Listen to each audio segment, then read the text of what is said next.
Hello students, welcome to my channel Anjana Lal study. Students, मेरे आज के वीडियो का टॉपिक है प्रत्यय। तो चलिए जानते हैं प्रत्यय किसे कहते हैं। प्रत्यय दो शब्दों से मिलकर बना है, प्रति प्लस अय।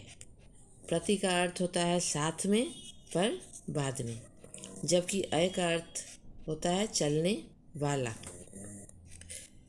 तो चलिए अब जानते हैं प्रत्यय की परिभाषा क्या है।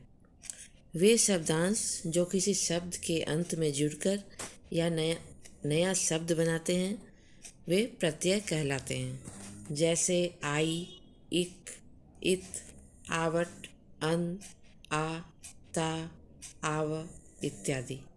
दूसरे शब्दों में हम कह सकते हैं कि वे शब्दांश जो किसी शब्द के अंत में लगकर उस शब्द के नए अर्थ का बोध कराते हैं उन्हें हम प्रत्यय कहते हैं। अब आइए हम लोग कुछ उदाहरण के द्वारा इसे समझते हैं। पढ़ प्लस आई।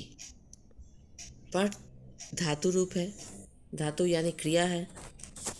तो पढ़ में जब हम आई जोड़ते हैं तो पढ़ाई। समाज जोड़ इक यानी सामाजिक।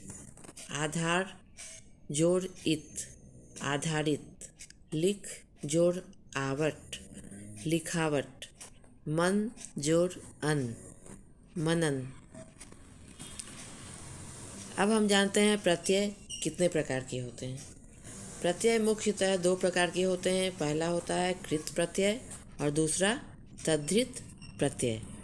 कृत प्रत्यय को इंग्लिश में प्राइमरी सफिक्स कहते हैं एंड तद्धित प्रत्यय को इंग्लिश में नॉमिनल सफिक्स कहते हैं। अब हम लोग डिटेल में प्रत्यय के भेदों को जानेंगे। तो प्रत्यय का पहला भेद होता है कृत प्रत्यय। कृत प्रत्यय किसे कहते हैं? जो प्रत्यय क्रिया के मूल धातु रूप के साथ लगकर संज्ञा या विशेषणों की रचना करते हैं वे कृत प्रत्यय कहलाते हैं। दूसरे शब्दों में हम कह सकते हैं कि जो शब्दांश क्रियाओं के अंत में लगकर नए शब्द की रचना करते हैं उन्हें हम कृत प्रत्यय कहते हैं। इन्हें हम कृदंत भी कह सकते हैं। अब हम कृत प्रत्यय को कुछ उदाहरण के द्वारा समझते हैं। जैसे आ, धातु रूप अभिलाष में अगर आ जोड़ देते हैं तो बन जाता है अभिलाषा। ई, कृष में ई जोड़ देते हैं तो कृषि। हंस में ना प्रत्यय लगाते हैं तो हंसना। लिख धातु रूप में ता प्रत्यय लगाते हैं तो लिखता। अब हम प्रत्यय का दूसरा भेद तद्धित प्रत्यय के बारे में जानते हैं। जो प्रत्यय संज्ञा, सर्वनाम अथवा विशेषण के अंत में लगकर नए शब्द बनाते हैं वे तद्धित प्रत्यय कहलाते हैं। अब हम तद्धित प्रत्यय को कुछ उदाहरण के द्वारा समझते हैं।